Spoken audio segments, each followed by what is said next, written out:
What's up, folks? Today I'm doing another speed paint, and it's a traditional one since I usually don't do them as often. It's really hard to record speed paint sometimes because I personally am just not great at drawing under pressure. I mean, I know it's not pressure, but like, you know, I usually tend to multitask while I do when I'm like drawing and stuff. So trying to stay focused and just kind of like, you know, pay attention to the drawing and not do things or like make sure I have like music on in the background is really difficult. So yeah, and for this video I'm just gonna be rambling about stuff in the background because according to the poll I made, a lot of people really like talking over just random music, so I was like, okay, I guess I'll just do talking. I'm actually surprised because I was worried that like people would not want to listen to me talk because reasons, but like yeah, so I'm just gonna ramble about school and whatnot. So school's been going pretty well, actually. It's been great, but also not really. I would say that it has been probably the most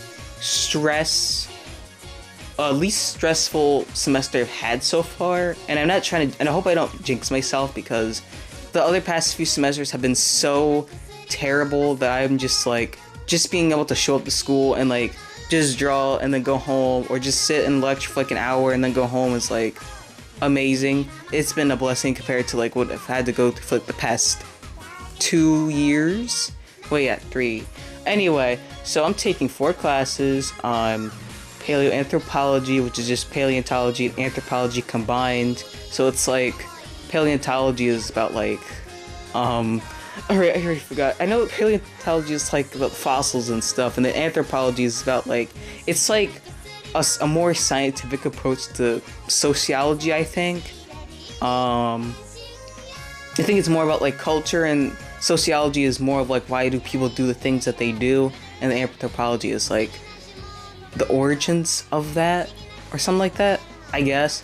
And yeah, it's a pretty fascinating class. It's actually quite funny because I'm taking that and it's like also talking about evolution and stuff, and then I'm taking a philosophy class that's called What Makes Us Moral, which is pretty much going through like the origins of like what makes humans moral. So we are like learning about like history in a way, and that is a very fun class because every conversation that or like the discussions are always so crazy because like literally last class we were talking about like a scenario where like this guy was on these guys were on this stranded boat in the middle of the ocean. They had no idea if they were going to be able to be saved. It was in like the 1800s, and the crew decided that they were going to eat one of the crewmates because they're like, oh well, we have no one else, we don't have no food, we don't know what to do, we might die, so they're like, might as well eat them. And then everyone was pretty much talking about like, is it okay to technically eat the person? Like, was that immoral? And it's like, well, that's a life or death scenario, so like, I mean, it's not good, but like they're just trying to survive. And yeah, it was a pretty interesting topic to talk about. That class, I had feelings that class was going to be like the more interesting and fun one in terms of discussion. A lot of people were very outspoken in that class. It's also huge. I think according to their roster, there's like 51 people. Now, I don't think there actually was that many, but there was a lot of people in that class compared to my other classes where there's only like 20 or 18 or even 16 people. Like, all my classes are, like, aside from that one, are pretty small. And then I'm taking illustration, which I'm majoring in. It's very quiet. That class is very quiet. Nobody talks in that class. Yesterday, I was in critique, and nobody was, like, actually saying, like, it was so awkward. Like, everyone had to kind of be, like, encouraged by the professor to actually start like talking about the critiques. Like, only a few people were really giving out good critiques, and then one person was like, she was just being so awkward about it. I mean, I feel bad for saying this, but I was like, girl, it's not hard to give a critique, and you're like in this illustration class which is meant for like upperclassmen. Like, how did you get this far with like this like crappy critique? I feel bad for saying that, but like still, holy crap. But yeah, that class, it's alright. I mean, the stuff we're doing is interesting. I'm not really sure how I'm feeling about the future projects, but I mean, I'm trying to make the most of it. Our second project, which I have to work on for this week, is a map of so we had to make a travel poster for our first project, so now we have to make a map for that travel poster place. And I made up a setting or whatever called Jolly Fright, which is like this Halloween fused with Christmas, I don't know, world? Town?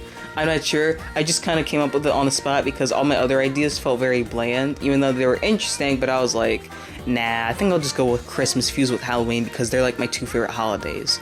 So basically I did that. So I'm gonna work on that map thing. I'm not sure how it's gonna turn out. I've drawn a map before, but I was like a little kid.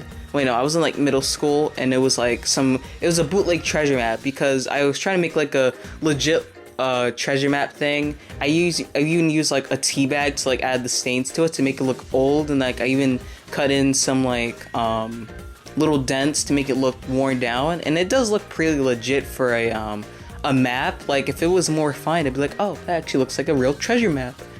But yeah, and my final class is watercolor 2, which is actually probably the most fun class out of all of them in terms of what I'm doing, because unlike watercolor 1, which I actually took at my other school before I transferred, watercolor 2 is pretty much like a free-for-all, just kind of do whatever you want. It's a personal direction sort of class, which is basically like, in other words, I have to just come up with what I want to do and what my goals are for the class to create, and then I just kind of do it, and then everyone's gonna critique me based on like what I had mentioned that I want to do, pretty much. So it's pretty much a free-for-all chill class. Like it's, you know, there's no pressure or anything like that. It was hard to figure out what I wanted to do with that class though, because I was like, I'm not sure what sort of theme I'm going for here, you know? So I ended up deciding that I wanted to go back to my roots and like do more creepy, cute, horror,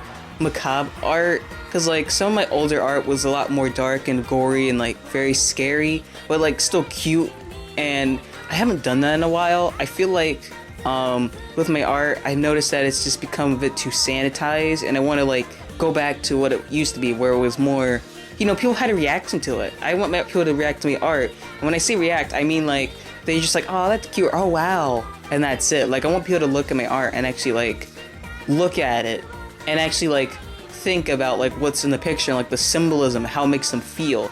I want people to feel things when they see my art rather than just looking at it and admiring it. Like you can admire it, but I also want you to like think about it. So I'm trying to like make my art more thought-provoking and more narrative-driven, because I feel like right now it's lacking that, because I struggle with like symbolism and like trying to incorporate that in my artwork.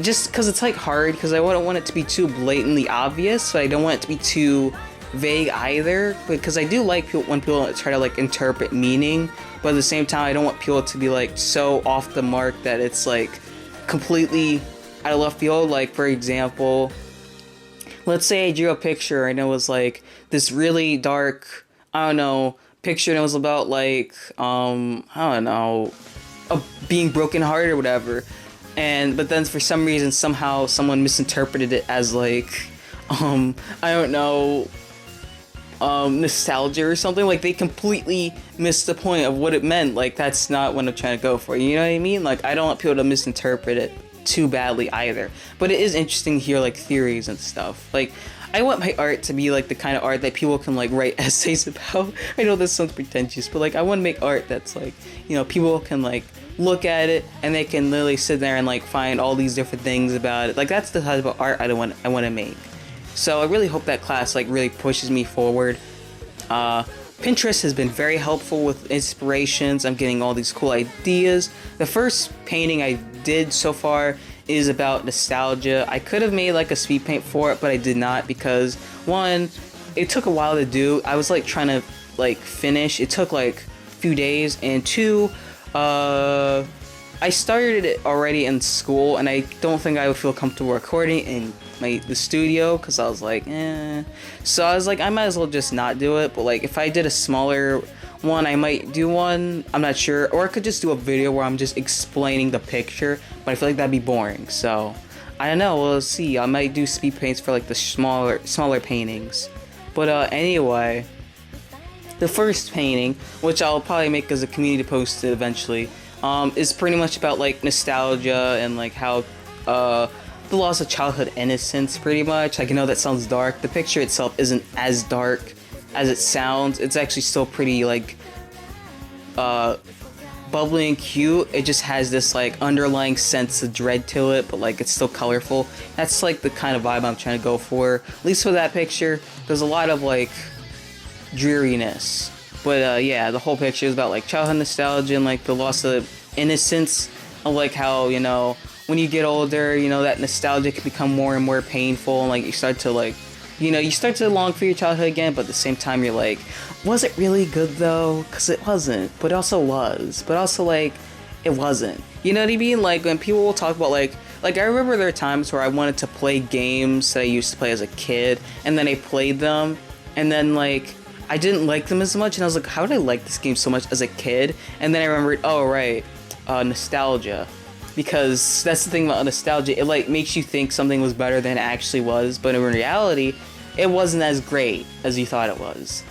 Like, I tried playing Girls Go games all the time, like recently when like even though Flash was like dying, but then I was like, I actually played some of the games and I couldn't play for more than like 5 minutes because it kind of sucked. And I know that sounds sad, but like at the same time, when you're a kid, like everything's more fun. So yeah. Anyway, that was a weird thing to end on, but I'm gonna go now. See ya, quacks, later.